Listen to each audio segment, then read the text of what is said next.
ये सच्ची घटना मेरी एक फ्रेंड के चचेरे भाई रमन के साथ घटी थी। उसने ये सारी बात हम दोनों को बताई, जिसे सुनकर हमारा दिल दहल गया और मैं ये सोचने पर मजबूर हो गई कि क्या ये सच में हो सकता है।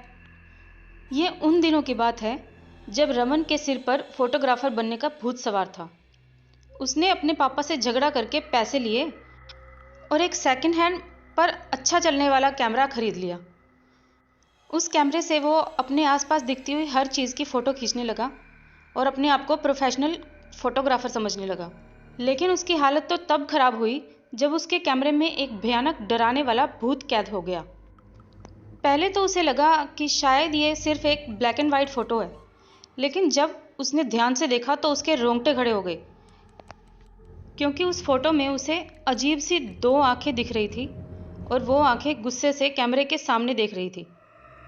डर के कारण रमन ने वो फ़ोटो को तुरंत ही डिलीट कर दिया और कैमरे को अलमारी में रख दिया। रात के करीबन 3 बजे के आसपास जब वो सो रहा था तो अलमारी में धीरे धीरे आवाज़ें सुनाई देने लगी। उन आवाज़ों की वजह से उसकी नींद खुल गई और वो बहुत डर गया। डरते डरते उसने अलमारी का दरवाज़ा खोला तो देखा कि कैमरा कवर से बाहर आ गया है और कैमरे ने उसके सामने लेंस करके फ़ोटो क्लिक कर दिया। ये सचमुच ही एक बहुत डरावनी घटना थी। रमन तुरंत ही भागकर अपने रूम से बाहर निकल गया और घर के सारे सदस्यों को जगा दिया। ये पूरी घटना सुन के रमन के पापा उसके रूम में गए और कैमरा चेक करने लगे, लेकिन उन्हें कोई भी फ़ोटो दिखाई नहीं दिया। पापा ने ये देखकर रमन से कहा कि ये सिर्फ तुम्हारा भ्रम है।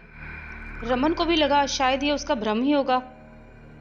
दूसरे दिन दोपहर में रमन नदी के तट पर बैठकर कैमरे से फ़ोटो खींच रहा था। जब फ़ोटो खींचने के बाद रमन कैमरे में फ़ोटो देखने लगा तो उसमें रमन ने देखा कि रात को जिस फ़ोटो को रमन ने कैमरे से डिलीट कर दिया था, वही भयानक फ़ोटो उसके कैमरे की मेमोरी में फिर से आ गई है। उसे देखकर वो बहुत डर गया और तुरंत ही उसने फ़ोटो को डिलीट कर दिया। जब उसने बाकी के फ़ोटो देखे तो उसके पैर थर थर काँपने लगे। आप सोच भी नहीं पाओगे कि उसमें क्या था। ये वही फ़ोटो था जिसके बारे में रमन ने अपने पापा से बात की थी और उस फ़ोटो में उसके पीछे लाल रंग की आंखों वाला प्रेत खड़ा था। इस टाइम रमन ने वो फ़ोटो डिलीट नहीं किया, लेकिन इसके अलावा बाकी सारे के सारे फ़ोटो डिलीट कर दिए और तुरंत ही कैमरा लेकर सीधा पापा के पास चला गया। लेकिन आश्चर्य की बात तो यह थी कि जब रमन ने अपने पापा को कैमरे की मेमोरी दिखाई तो वो पूरी तरह से खाली थी। ये देखकर उसके पापा बहुत गुस्सा हुए और बोले, तुम्हें अगर ये कैमरा पसंद नहीं है तो उसे फेंक दो या फिर किसी को बेच दो, लेकिन ऐसी बेवकूफ़ी वाली बातें लेकर मेरे पास मत आना। दूसरे दिन रात को फिर से रमन के साथ डर का आतंक शुरू हो गया। उसे फिर से बंद अलमारी में से फ़ोटो क्लिक होने की आवाज़ सुनाई देने लगी। रमन को पता था कि ये कोई उसका भ्रम नहीं है, क्योंकि रमन एक पूरी तरह से नास्तिक इंसान है। सुबह उसने हिम्मत करके फिर से कैमरा बाहर निकाला और फिर से मेमोरी देखने लगा। उसमें कोई भूत की फ़ोटो नहीं थी, लेकिन एक काली फ्रेम वाला फ़ोटो मिला जिसमें लिखा था कि मुझे कैमरे में कैद करने की कीमत तुझे अपनी जान देकर चुकानी पड़ेगी। ये फ़ोटो देखकर रमन के तो होश ही उड़ गए। उसकी धड़कन एकदम से बढ़ गई। उसे ये भी पता था कि ये धमकी वाला फ़ोटो अगर वो किसी को दिखाने के लिए लेके भी जाएगा, उसके दिखाने से पहले ही मेमोरी डिलीट हो जाएगी।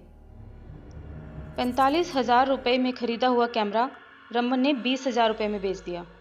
रमन को बिल्कुल भी नहीं पता था कि आखिर किस तरीके से वो भूत उसके कैमरे में कैद हो गया था, लेकिन वो भूत यही समझ रहा होगा कि रमन ने उसे जानबूझकर कैमरे में कैद किया है। अब तो रमन को फ़ोटोग्राफी और कैमरे से डर ही लगने लगा था। वो किसी कैमरे को टच करने से भी डरता था। उसे हमेशा यही लगता था कि कैमरे में से भूत निकल के उसे मार डालेगा। अगर आपको ये आज की सच्ची कहानी पसंद आई हो तो मेरे चैनल को सब्सक्राइब करें और इस वीडियो को लाइक करें और अपने फ्रेंड्स और फैमिली के साथ शेयर भी करें। धन्यवाद।